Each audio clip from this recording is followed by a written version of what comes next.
Last session for the day is Good News First Baby on the Ledger. We're keeping in line with the theme of verification, identity, and blockchain for good. I would like to call to the stage Joseph Thompson. He's the CEO of ATech. His claim to fame is he was named top 50 people to watch in 2019, and he has won multiple awards as well as assisting in the birth of the first baby on the blockchain. So this new tech tracking pregnant women's healthcare progress also logged the first baby details on blockchain this year, bringing huge implications for identity verification, aid distribution, and the health of the mother and baby. Please welcome to the stage Joseph.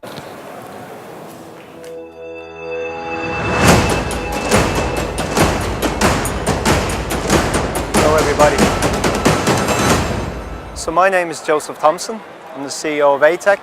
And what I'm going to talk today about is some projects that we've done using blockchain, specifically in the use case of delivering the first birth of a child on blockchain in Tanzania.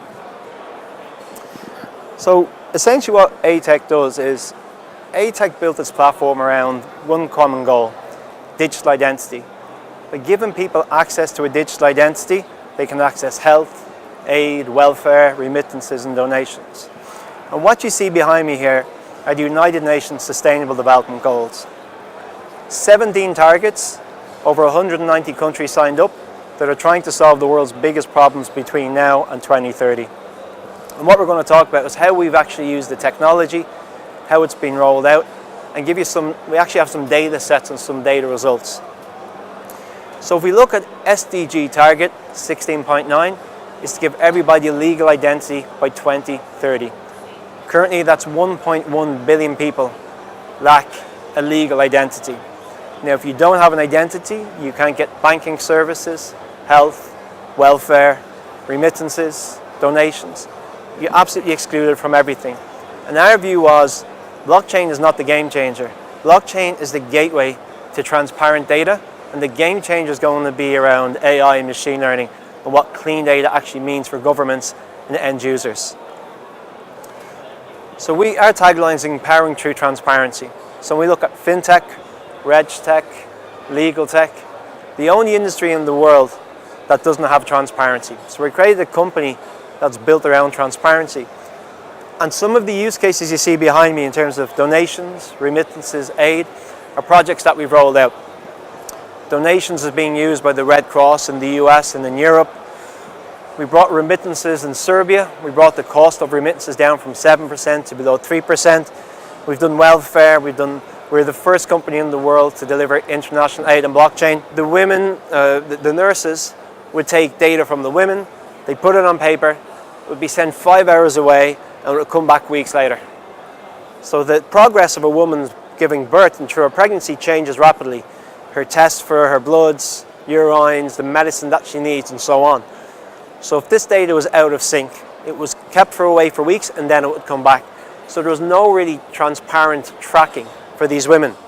So we said, how can we use blockchain technology to digitize a very, very manual analog process? And we did it very simply. So in this place called Kilwa, there's only 2G connectivity. But the local doctors and the service health centers had Wi-Fi. So essentially we gave the women a plastic card, and on that plastic card was a link to the women's identity, and only the women could access certain access points from the doctors. Now if the German government is funding this, it's a Dutch NGO and these women are in Tanzania. The data belongs to the women and the data stays in Tanzania.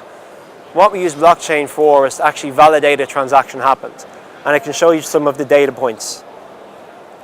So here you can see the first baby in the world was born on the blockchain last year, which is great because now that mother is building a transactional credit profile based on the data every time she goes for a health visit.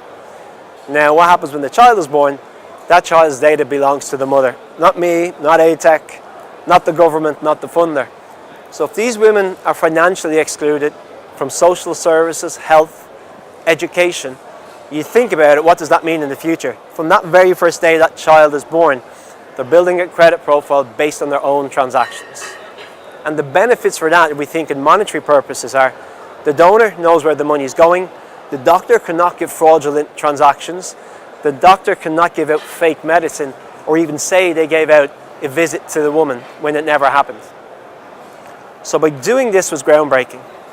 5 hours away from a capital in a developing country, 2 governments in Europe could see where their money was going. So if you think about that in international aid, if you think about that in welfare, remittances, because this woman has an identity, she can now potentially access all these services. She can get her credentials approved by a local bank, for example, and get a credit profile. So how did it work? So I'm going to show you some incredible results. As you can see in the first point there, anything in grey or red was bad. Okay? So the data was telling us here, this is the best part about it all, not that it's blockchain, but what the data was telling us. So the data was telling us there that of the first 188 women, we had more data on the first 188 women than our clients had on 1.2 million women. The reason being, the data was telling us that the hemoglobin machine was broken for testing women's blood. So all the women were getting different tests, getting different medicines, but they had the same result. So it's something completely wrong. So the data was telling us there's actually a problem in the supply chain of the medicine being distributed. Not the doctor, not the women, this was the problem.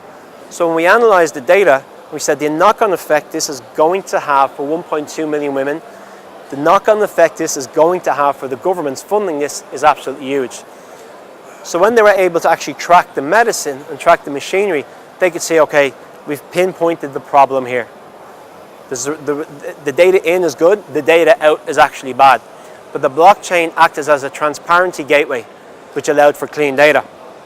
So as more and more of the mothers went for tests, we were able to actually test for more things.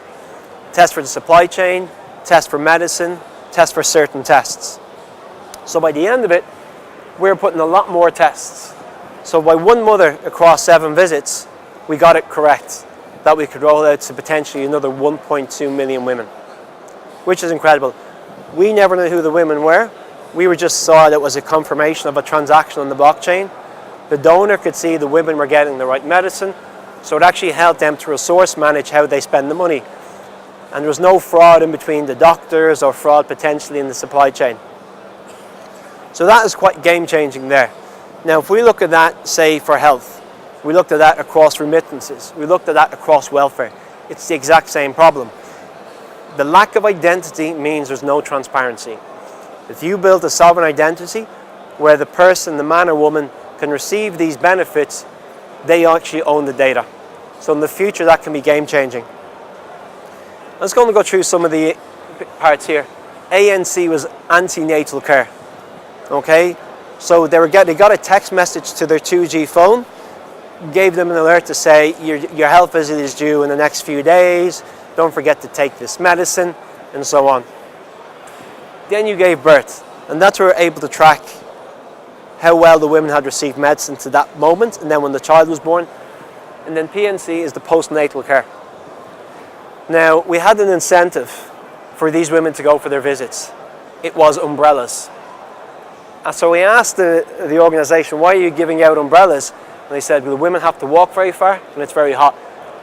They want umbrellas more than they want anything else. I'm like, okay.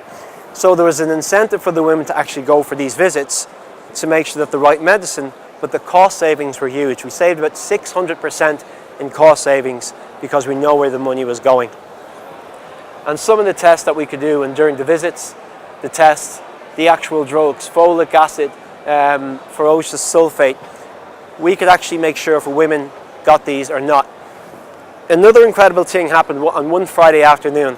On one Friday afternoon, one of the women did not turn up for her health visit. So what we did is we put in a smart contract that would trigger an alert if one of the women did not turn up. This is possibly the best thing about it. When one of the women did not turn up, it triggered an alert to the donors, to the social worker, and to the doctor, not the mother, because she didn't have a smartphone. So it turns out she twisted her ankle. But she didn't know that her firstborn needed medicine for its epilepsy by 2 p.m. the next day. So the alert told the social worker, get this medicine to the woman before 2 p.m. tomorrow. Now the you could have had drastic effects for the women, for children, and also the cost of the supply chain by the women not turning up. So in a very simple use case, you gave ladies, pregnant women, digital identity, you customized their entitlements in terms of their health visits, and it was a smooth process. Also, we built in biometrics, and the women had a pin on top of their identity. So only that woman could access their entitlements across certain points. So that's it. I'm happy to answer any questions that you may have. My contact details are up there. I'm happy to talk about other use cases we've done in remittances and welfare. But again, it all goes back to identity and getting the right services to the right people. Thank you.